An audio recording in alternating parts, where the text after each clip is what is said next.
नमस्कार दोस्तों, मैं हूं अर्पित और एक बार फिर से आपका स्वागत है।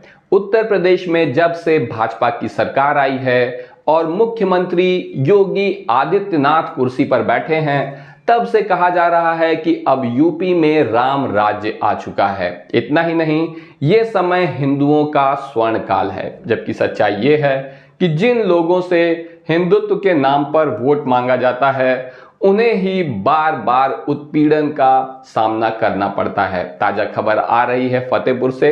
यहां ग्राम प्रधान को मुख्यमंत्री के स्वजातीय गुंडों ने सिर्फ इसलिए पीट दिया कि कैसे उसकी हिम्मत हुई उनके सामने कुर्सी पर बैठने की। क्या है पूरा मामला, आइए मैं आपको दिखाता हूं। तो यहां पर आप देख सकते हैं, अखबार में यह खबर छपी हुई है कि दलित प्रधान को कुर्सी पर बैठने पर पीटा, क्योंकि फतेहपुर में एक दलित प्रधान कुर्सी पर बैठ गए तो योगी के स्वजातीय विपिन सिंह ने उसे बेरहमी से पीटा।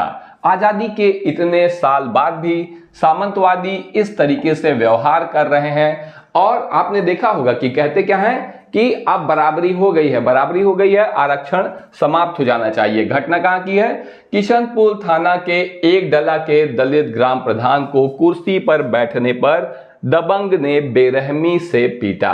अब पुलिस ने जांच की शुरुआत कर दी है, लेकिन इस तरीके के मामलों में होता क्या है ये तो आप भी अच्छी तरह से जानते हैं। जब तक ये खबर थोड़ा बहुत हमारे जैसे लोगों के द्वारा या छोटे मोटे पत्रकारों के द्वारा मीडिया में आ जाती है तो कुछ न कुछ हो जाता है, लेकिन ज्यादा समय तक वो भी नहीं चलेगा। और ऐसे में आप देखिए कि योगी आदित्यनाथ जी की सरकार की क्या स्थिति है कि ये है एक पत्रकार अभिषेक उपाध्याय। हालांकि ये भी गोदी पत्रकार ही है, कोई बहुत भले आदमी नहीं है, लेकिन जैसे कि आपने देखा होगा नेताओं का हृदय परिवर्तन हो जाता है, इनका भी हृदय परिवर्तन हो गया और इन्होंने सरकार की आलोचना कर दी तो सीधे इनके ऊपर एफआईआर हो गई।